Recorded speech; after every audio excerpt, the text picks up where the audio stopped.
de você como alguém que sempre ousou sonhar e acreditar nos sonhos de Deus.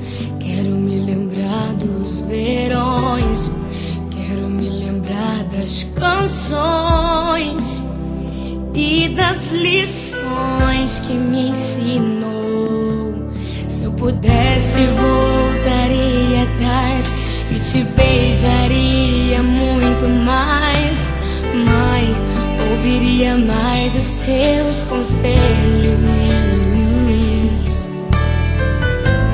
Sinto tanta falta do teu cheiro, de acariciar os seus cabelos, mas aprove a Deus te colher. Minha esperança